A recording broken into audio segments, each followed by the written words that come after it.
बलम अर्क सेत इति बलम, अत्यंत बलशाली होगा। इनके सामने कोई टिक भी नहीं पाएगा, कोई सामना नहीं कर पाएगा, इतने बलशाली होंगे ये। दुश्मन इनके सामने एक क्षण भी नहीं टिक पाएगा, इतने बलशाली होंगे। इनके नाम लेने से संकट दूर हो जाएंगे, इसलिए इनका नाम बलराम जी होगा। बोलिए बलराम जी महाराज की जय हो। इनका एक नाम संकर्षण होगा। संकर्षण क्यों होगा? क्योंकि इनको योग माया के द्वारा देवकी के गर्भ से कर्षण करके रोहिणी के गर्भ में स्थापित किया गया था, इसलिए इनका नाम संकर्षण होगा। बोलिए संकर्षण देव भगवान की जय हो। जिनको हम लोग कारसदेव बोलते, कारसदेव। संकर्षण माने कारसदेव।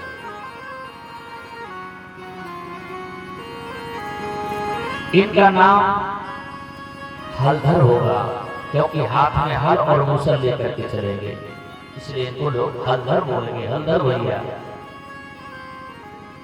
और सही बात तो यह है कि पूरा ब्रज इनको नाम लेकर के नहीं बुलाएगा, सभी लोग सम्मान से इनको दाऊ जी बोलेंगे, दाऊ जी। बोलो दाऊ जी महाराज की जय हो। अब नंबर था रोहिणी की गोद में जो लाला था, उनकी तरफ जब देखा, आसन वर्णाश्रयो यक्षो महदो युगम तनु शुक्लो रक्तस्तथा पीता इदानीं कृष्णतां गता। इनके नाम अनेक अनूपा, इनके नामों का मैं क्या वर्णन करूं, क्योंकि ये कौन है। पहले तो गर्गाचार्य लाला की तरफ देखने लगे, और जब लाला की तरफ देखा तो गर्गाचार्य को आश्चर्य हुआ कि ये बालक कौन है, इतनी सुंदर छवि, इतना आकर्षण, ये कोई साधारण इंसान नहीं लगता। और जब जन्म कुंडली बनाई, लाला की जन्म कुंडली बना करके जब जन्मांक चक्र को देखा, जन्मांक चक्र को देखते ही होश उड़ गए गर्गाचार्य के। गर्गाचार्य ने कहा ये जन्म कुंडली तो ग्रह जो पड़े हुए हैं ये बता रही है कि ये जो लाला है कोई साधारण इंसान नहीं है, ये तो पूर्ण ब्रह्म परमात्मा है। तो कुंडली गलत तो नहीं हो सकती, और कुंडली यदि गलत नहीं है तो फिर इसका मतलब है कि जो रोहिणी की गोद में बैठा लाला है ये कोई साधारण इंसान नहीं है, ये तो पूर्ण ब्रह्म परमात्मा त्रैलोकीनाथ बालक बन करके आ गया। रोम रोम खेल गया गर्गाचार्य का, इतनी खुशी कि हमारे शिष्य के यहाँ भगवान ने अवतार लिया, हो गया भगवान का अवतार। होना था, ये तो पता था कि द्वापर में भगवान को आना है, लेकिन ये पता नहीं था कहाँ आना है। मेरे चेला के यहाँ भगवान ने जन्म लिया, हम तो धन हो गए जब हमारे चेला और हमारा यह बालक जो भगवान है ये हमें गुरुजी कहेंगे। तुरंत नंद बाबा को कहने लगे, नंद बाबा यशोदा तुम्हारे भाग खुल गए, जानते ये कौन है।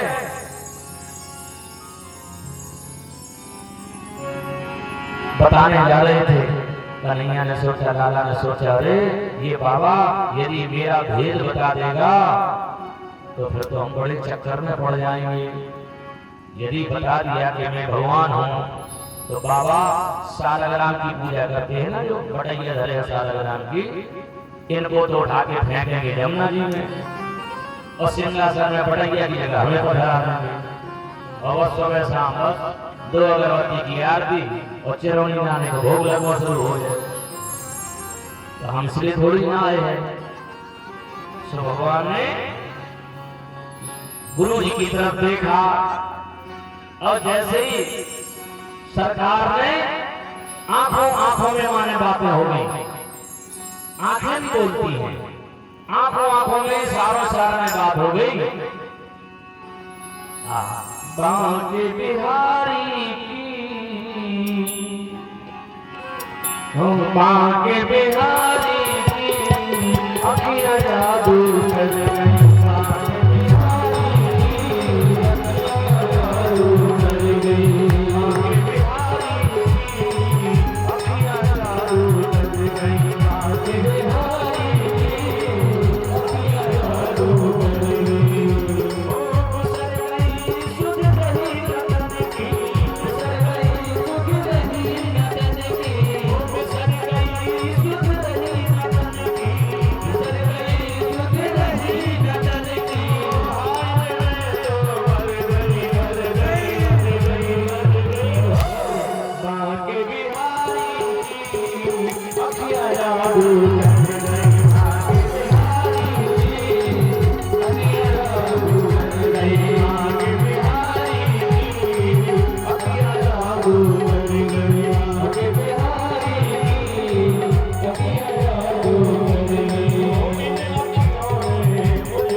समझे संकेत में।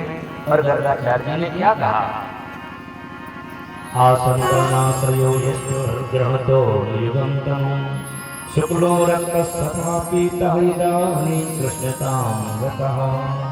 वैसे तो इनके नामों की कोई संख्या ही नहीं है, अनगिनत नाम। जैसी लीला वैसा नाम, जैसा काम वैसा नाम। पहले होता था ऐसा, नाम जैसा हो वैसे, जैसे काम होता था वैसे नाम हो जाता था। तो कृष्ण नाम हुआ क्योंकि वर्ण का था, इदानीं कृष्णतां गतः, कृष्ण नाम हुआ। गौ सेवा करेंगे, गौ पालक होंगे, गौ रक्षक होंगे, इसलिए इनका नाम गोपाल होगा। इनके दिव्य चरित्रों के अनुसार इनके अनेकों नाम होंगे। नाम का संस्कार करके गुरुदेव भगवान प्रस्थान कर गए।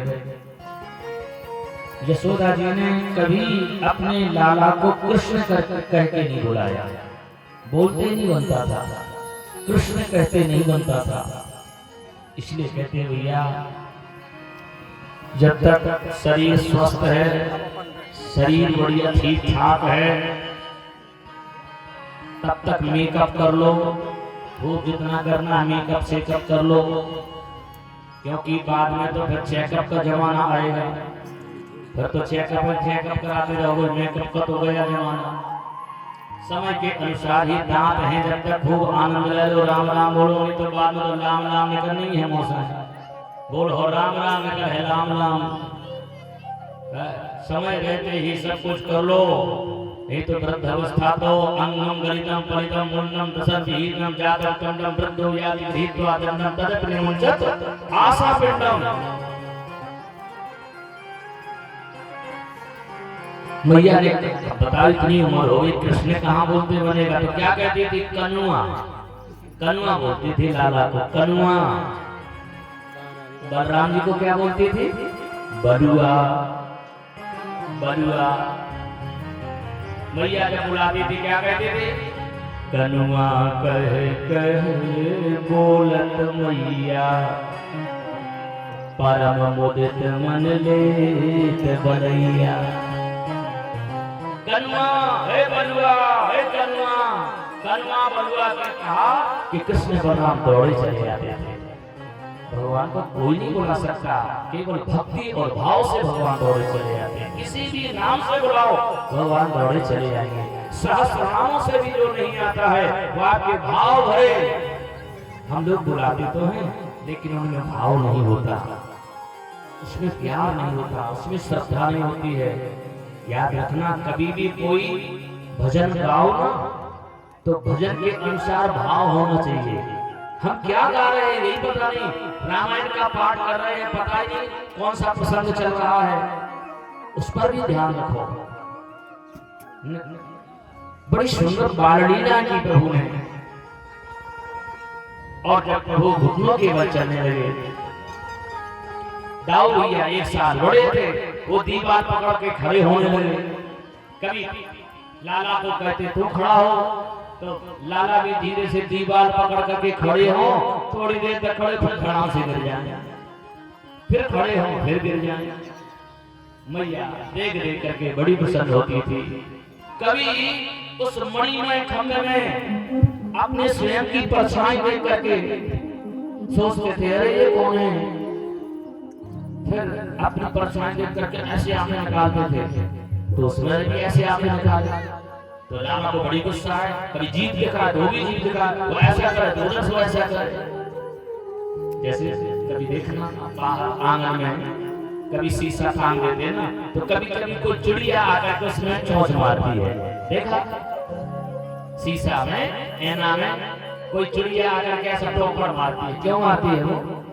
उसको लगता है कि इसके अंदर कोई चिड़िया है, उसको ये पता थोड़ी चलता कि हमारी परछाई है ये, वो ठोकर मारेगी, लगी रहेगी, खून आ जाता है उसको चोंच में, लेकिन वो लगी रहती है कि कौन घुसी है भीतर। भगवान स्वयं की परछाई देख करके बातें करते, डराते, कभी ऐसा ऐसा करते, कभी जीभ निकालते, कभी आंखें निकालते। मैया देख देख करके बड़ी खुश होती, रोने लग जाते। मैया उठा लेती और कहते हैं आओ, आंगन में ले जाती और कहती चंदा मामा दूर के कोई बताएं। ये चंदा, लाला कहते भैया ये मामा जी कौन है? मामा क्यों कहते चंदा को? पता है क्यों कहते? सारे